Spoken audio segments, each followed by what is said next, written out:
Hey, how's it going? Claude Johnson here, and today I want to show you a couple of chords. Actually, the topic is going to be chords that have more than one name. So I'm kind of excited about the release of Chord Mastery 4.0.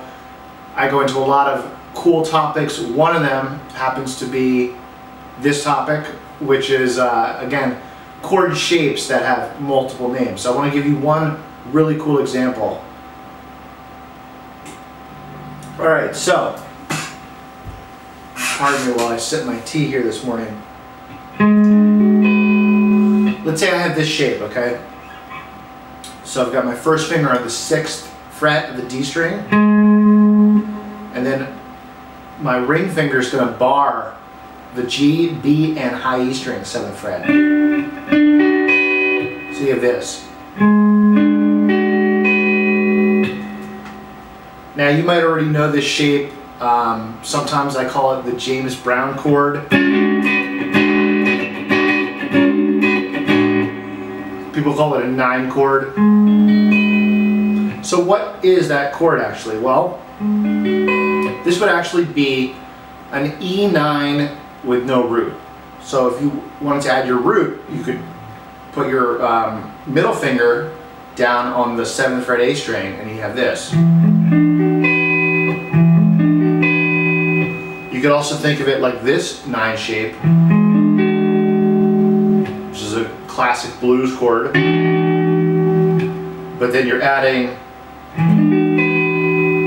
the 5th on top. So this classic 9 shape down here would be root, 3rd, 7th, and 9.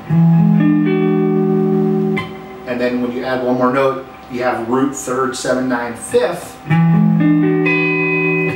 But we can just play without the root. Okay, so that's one name of this chord is the E9 no root. This could also be an A flat minor 7 flat 5. It would be like this chord, but moved up an octave.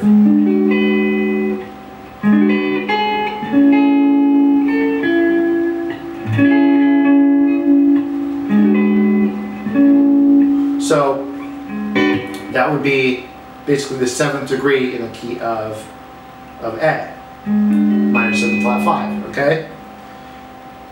And that would have all the notes in it, root, 3rd, 5th, and 7th. Okay, so we could also call this, let's see, how about a B minor 6? So it would be like this B minor 7 chord, but I'm taking the 7th, which is the lowest note here, move it back to a 6. So you could play stuff like, you know, if you're alternating between a 7th and a 6th.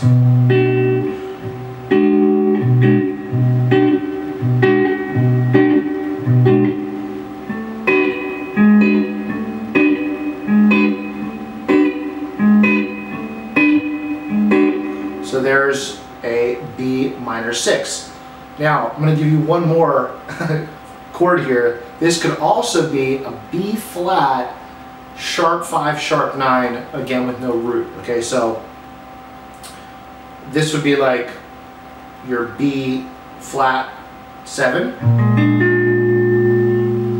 Then if you wanted to make it a B flat, sharp 9,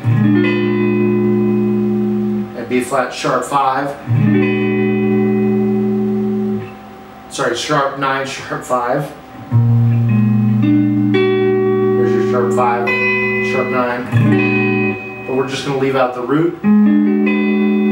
So we have at least 4 different voicings, 4 different names for this one chord. And there's probably others too.